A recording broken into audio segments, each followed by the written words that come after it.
কিছু অবাধ্যতার কারণে আল্লাহ তাআলা আমাদেরকে পরীক্ষার সম্মুখীন করেন, বিপদ দেন। সবগুলো অবাধ্যতার কারণে, সব পাপের কারণে যদি বিপদ দিতেন, তাহলে আমাদের অস্তিত্ব থাকতো না। আল্লাহ তাআলা ইঙ্গিত দিয়েছেন তিনি তোমাদেরকে অনেক তোমাদেরকে ক্ষমা করে দেন। তাহলে চিন্তা করে দেখুন, পাপের বছর আমরা বলবো না কেন? আমরা যদি চিন্তা করি, আমাদের মধ্যে কি এমন মানুষ নেই যারা ফজরের সালাত পরিত্যাগ করে এই রমাদান মাসেও? আমাদের মধ্যে কি এমন মানুষ নেই যারা কিছু ওয়াক্ত সালাত আদায় করে, কিছু ওয়াক্ত সালাত আদায় করে না?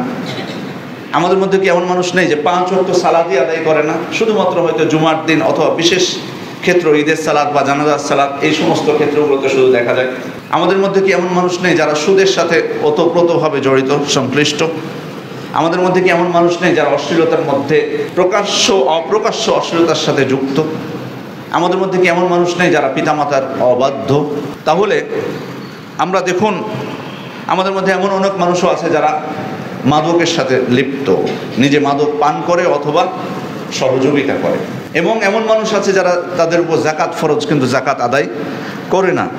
এভাবে বিভিন্নভাবে কিন্তু আমরা পাপের সাথে যুক্ত, বহু পাপ আমাদের মধ্যে ছড়িয়ে আছে। সুতরাং যে কোনো বিপদ আসলে আমাদের এখানে আশ্চর্য হওয়ার কিছু নেই যে বিপদ কেন আসছে, কারণ পাপের অভাব নেই আমাদের মধ্যে।